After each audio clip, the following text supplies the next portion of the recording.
মহাভকতৰ উদ্ধাৰৰ হেতু দুষ্টক দমন আৰু হন্তক পালনৰ নিমিত্তে যুগে যুগে অৱতাৰ কৰি ধৰাৰ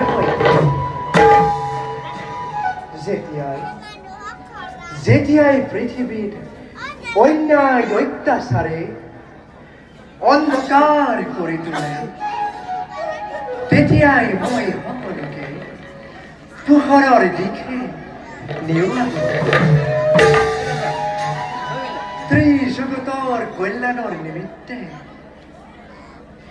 আৰু ধৰ্ম সংস্থাপনৰ হেতু যুগে যুগে যুগে যুগে মই নানা ৰূপে নৱবতাৰ ঈশ্বৰ